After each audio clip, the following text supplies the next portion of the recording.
Let's start this section with a quick reminder of what a linear differential equation is. Here's an example of a linear differential equation. Something times y plus something else, where the somethings are functions. I'm going to call this one p of x and this one q of x. Now, it's not that uncommon to see functions, differential equations written so that they look like this. Oops. I guess I'll leave it like that for now. Q of x,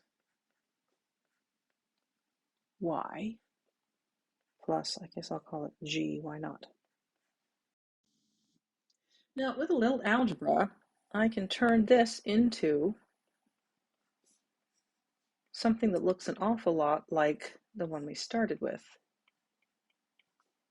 Now I have dy dx equals, I can just rename, this is a rational function of x. I can rename that little p. And here's another rational function of x. I'll rename that little q. Okay, so all I've done here is a little algebra on this differential equation to make it look just like this differential equation.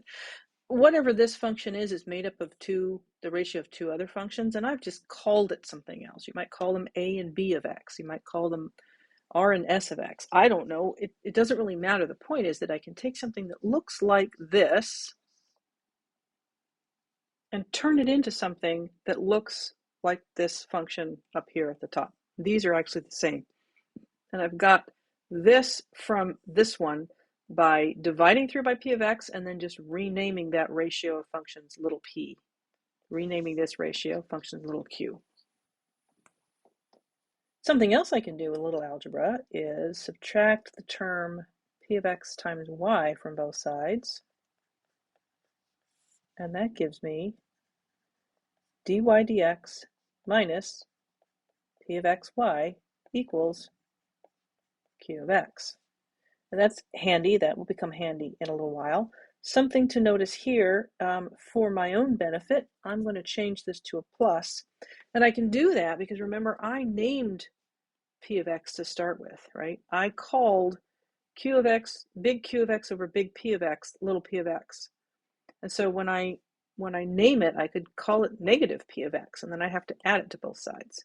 So I can do whatever I want. The point I'm getting at here is that this function or this equation has this form, and that's what's going to be critical in just a few minutes. The other thing I want to do is talk about or remind you about the product rule from Calculus 1. The product rule says that if you want to take the derivative of the product of two functions, let's call them f of x and y, you do this by taking the first and multiplying it by the derivative of the second, and you add that to the second times the derivative of the first. But I'm going to write it this way: the derivative of the first times the second. Now, if you squint a little bit, you'll be able to see that this product right here, f prime of x times y, recall that f of x is a function, and when you take its derivative, you get another function. So this is just a function of x times y. Well, down here, we have a function of x times y. And that is added to something times the derivative of y. Well, there's the derivative of y. I've used different notation here, but I could write this as y prime plus p of x times y equals another function, q of x. Right?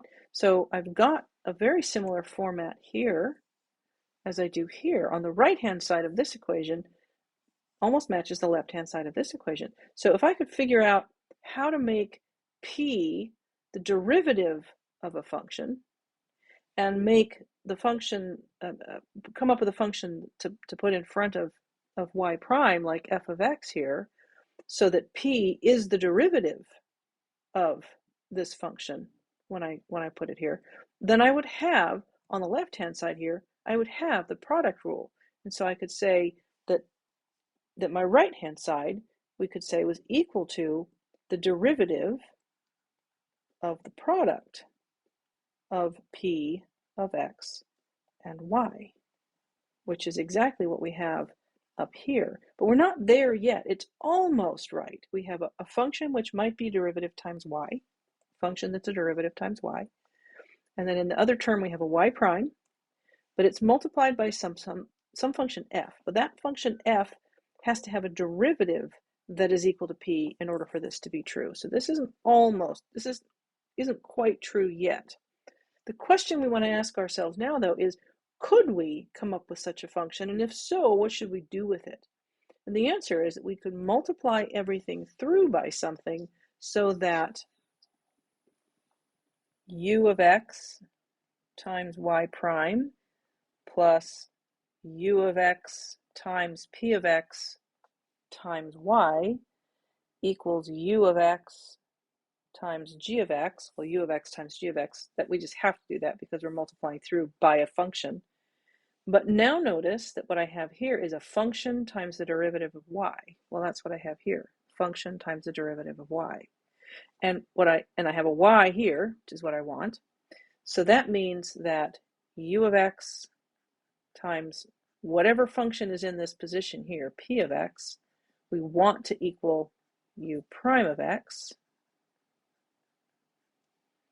And when that happens, we have on the left-hand side the product rule, right? The right-hand side of the product rule, this information here.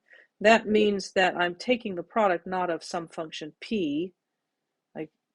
I guess I kind of misled you a little bit here. I was noticing that p was a derivative, right? Could be a derivative if this was, that only works if this is already a 1, but I need to multiply through the coefficient, rather. I need to multiply through by something. So now I want this product to be the derivative of the function that I have here. So that means I need to change this notation a little bit too.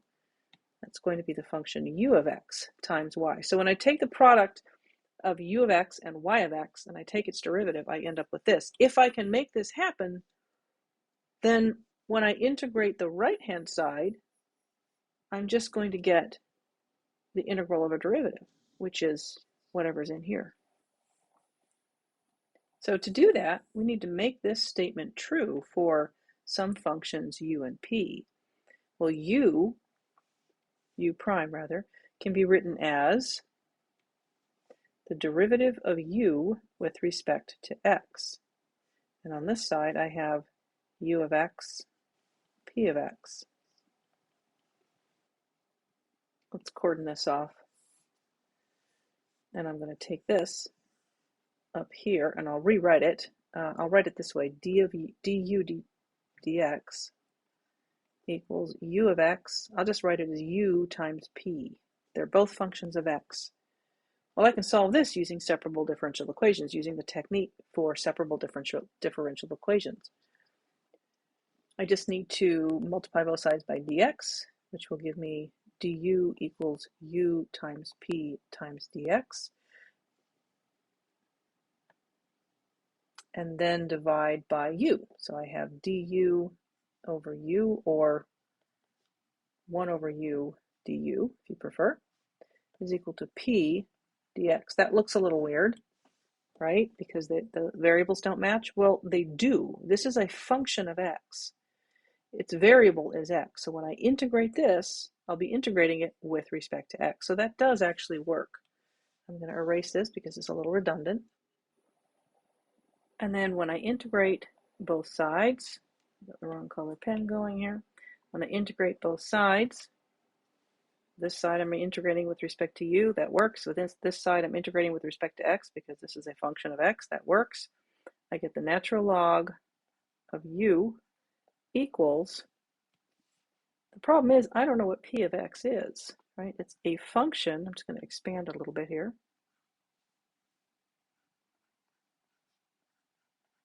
It's a function of x, but I don't know what that function is. I'm working in generalities here, right? I don't have specific functions p and q or p, q, and g. So what I need to do here is leave it as, and I'll write it just as p at this point, because I can still solve for the function u that I need to distribute through this equation. When I exponentiate both sides here, I get e to the ln of u, which of course is just u, and then I get e to the power of the integral of p of x dx.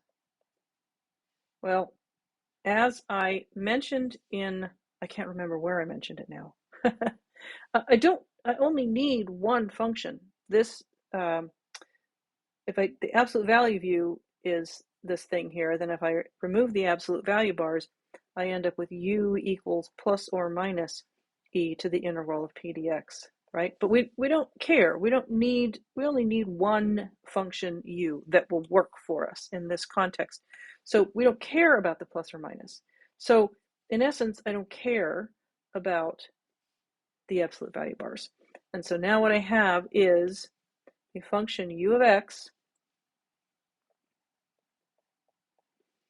which is equal to e to the power of, I think I will spell that out, slightly better form, the power of the integral of p of x dx. So as long as I know what function is in front of my linear y factor here, this term right here, there's my linear y factor right there, the function of x in front of that, plug it into this little formula, e to the power of the integral of p dx. So find the integral of p dx and make that a power on e, and that's your u. That's the function that you need to distribute across your differential equation. Okay, and we call that the integrating factor. I'll highlight this for us. This is the integrating factor for equations that can be written in this form. Okay, let's take a look at an example. We'll do that on the next screen. Here's a differential equation. I can tell because it has a dx and a dy in it. This is a little bit unfair because this differential equation is kind of nasty looking and it's not at all in the form that we need it in order to be able to do this process, but we can get it in that form, and that's kind of the key to this type of problem. So I've intentionally chosen a fairly nasty one to start with. I want to note that it's very tempting to start by distributing this to, for example, that's kind of the first thing that popped into my head. Of course, you have to be careful to distribute everything or keep the parentheses. Now, at this point, we're still okay, but then the next thing that's sort of tempting is to distribute the dx. The dx is an unknown, very small quantity, but once we know what it is in this context, in this particular problem, or even if we don't know what it is, it's constant throughout this problem, right? So we can treat it as a constant. And this is where we start to run into problems because I'm trying to get this into the form dy dx plus f of x y equals g of x, or some other function names here and here. And I can only do that if I can isolate d of y times something, times some big factor, equal to d of x times some big factor, so that I can divide out the d of x, or the dx, right? And I can't do that now. So this is one step too far in this particular case. So what else might I do here? Well, remember that on the previous screen, we found at one point that we had an equation that we could put, if it was in the right form, we could put it into the form of a separable differential equation. And so while I can't quite do that here yet, I can start the process of getting it into a similar form, at least, by getting the dx and whatever it's multiplied by, and the dy and whatever it's multiplied by, on opposite sides of the equal sign. So let's write this as 2y minus 8x squared dx equals negative x dy. And now I can divide both sides by dx. That's been my goal because that's the only way I can get it into this form. So let's make another copy, and then let's divide both sides by dx. And then also let's divide both sides by this negative x. So I have 2y minus 8x squared over negative x equals dy dx. So I have my dy dx, but I want that to be plus a function times y equals whatever's left over. And that doesn't work. This side can't do that yet with that side. So let's rewrite this one more time. Dy dx on this side, just so it's consistent with my example up there, or with my, I was going to call it a formula. It's not really a formula, it's the form I want my equation in. Okay, I want this form.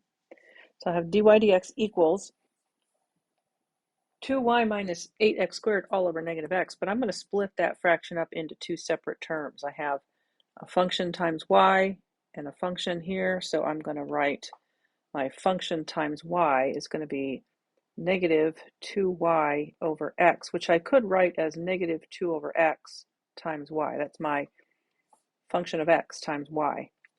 And my negative 8x squared over negative x is plus 8x. So that's my function of x with everything kind of the sort of leftovers. Now notice that my equal sign here, what's to the left of my equal sign here is y prime, not in that form, but y prime and y, the term that has y in it. And the term that does not have any y's in it is what's left on the right-hand side.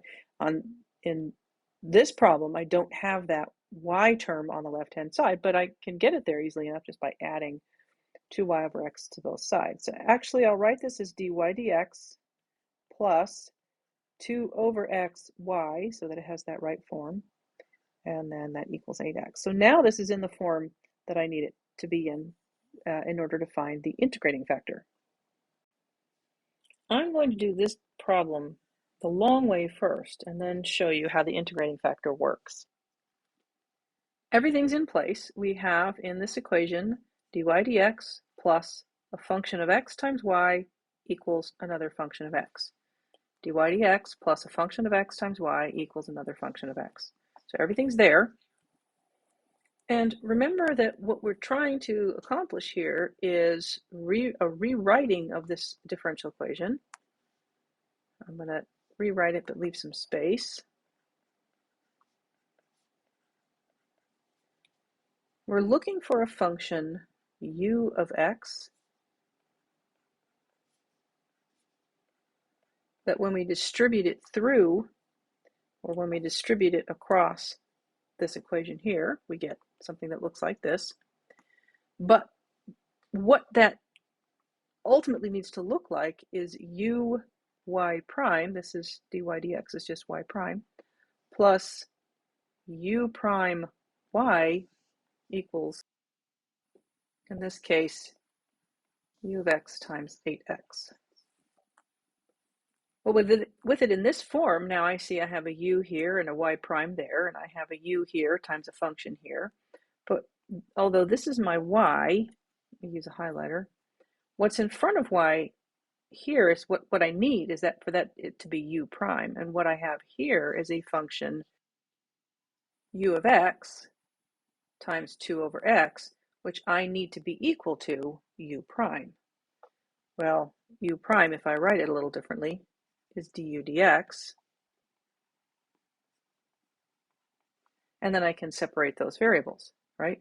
I can write u, looks like I'm going to need to multiply both sides by dx, and multiply both sides by, let's do divide both sides by u of x. I'll write it that way. Divide by u of x. So I have 2 over x dx equals 1 over u du. And if I integrate both sides, I can only do that, right? I can only do this problem from about, or really I guess from about this point down, because I know how to do separation of variables. Our textbook actually teaches this strategy first and then separation of variables, but I've never really understood that because you need separation of variables in order to justify using this approach. So here I'm going to have 2 times the natural log of x equals the natural log of u, and I'll have a plus c. And let's put that 2, we'll use the property of exponents for logarithms to move the 2 there. And I have ln of u plus c. Now I'm going to exponentiate both sides and I get x squared. Well, once it's squared, I don't need that absolute value sign anymore, right? Because if I'm squaring it, it's going to be positive. So I have x squared equals e to the natural log of u, the power, the natural log of u plus c. So that's x squared equals e to the power of the natural log of u times e to the c. I'm going to cheat a little bit here and rewrite this. This is just a constant. I'm multiplying by a constant, so I'm going to move that here. But also note that e to the natural log of u is just u. So all of this is just equal to k times u. Now, what I'm looking for here is a function of u that I can multiply through, right? I'm looking for this function u. So it's tempting to take the square root of both sides here, but what I actually want to do is divide through by k, so that I end up with, I'll put it here, and then I'm probably going to erase most of the rest of this because we don't really need it once you know what the function is that we're looking for.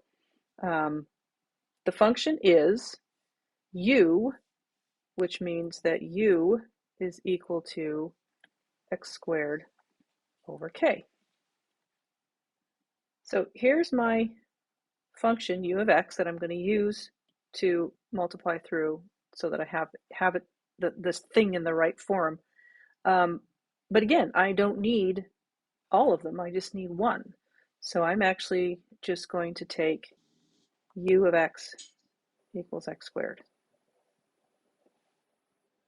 Okay, if you need more time to write stuff down, I'm going to ask you to pause the video, and because I'm going to keep going here, one of the things I'm going to do first is erase most of what's on the right-hand side of the screen. So if you need another moment, pause the video, and when you come back, we'll pick up where we left off. Okay, let's hope that that's been enough time for a little segue. I'm going to erase most of the right-hand side of the screen here because we figured out how to find that function u of x that we wanted. In fact, I'm going to erase this as well. We don't really need it. I'll make a note that u of x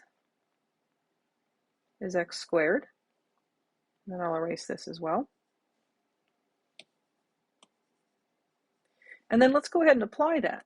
Let's take u of x as in its form as x squared and multiply it through. In other words, I'm going to distribute this u of x through this function so that it ends up looking like this, but instead of writing u of x, I'm going to write x squared. As I do that, one of the things I'll do is change this dy dx to y prime. And then I've got x squared times 2 over x times y. Don't forget that y equals x squared times 8x. That is x squared y prime plus, I can simplify this here, I get just 2x and then times y equals 8x cubed. Now, this is where the magic happens. Notice that the derivative of x squared is 2x. So I have my, if x squared is f and y, that's f of x and y of x, I have the first times the derivative of the second plus the second times the derivative of the first. The derivative of the first function, x squared, is 2x. And because of that, I can now rewrite this left-hand side as the derivative of the product of functions x squared and y. And now, because this is the derivative, when I use the trick that I've learned of if I get these equations into just the right form, I can take the integral of both sides. I'm going to do just that. I'm going to take the integral of both sides of this equation. I need to move this 8x over a little bit here. Give myself a little bit more room.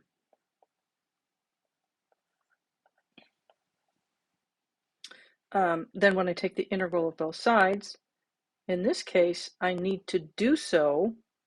I still haven't really quite given myself enough room there. Let's get rid of that equal sign. I need to do so with respect to x. I need to take into account that I am actively choosing to take the derivative of both sides, and so I have a dx. Okay, now the right-hand side should be pretty straightforward. This is x to the fourth over 4. We tend to put our plus c. Remember, we could have a plus c on either or on both sides, but we can absorb one of them into the other, and we tend to put the plus c then on the right-hand side. This is going to be 2x to the fourth plus c. On the left-hand side, though, the integral of a derivative, right? It's like taking the square root of something squared, or squaring the square root. We're going to differentiate this function here. This is what this says to do. Differentiate this function with respect to x. Remember, y is a function of x.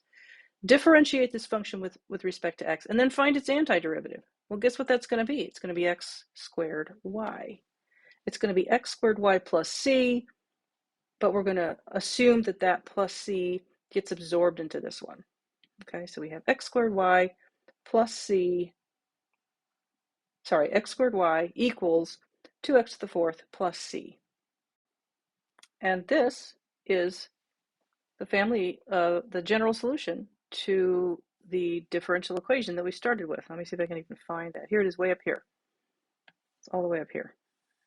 This differential equation has a general solution here. Now, we did this the hard way. We did this the long way because I wanted to reiterate the theory that we did on the previous screen. And so now what I'm going to do is approach this problem one more time.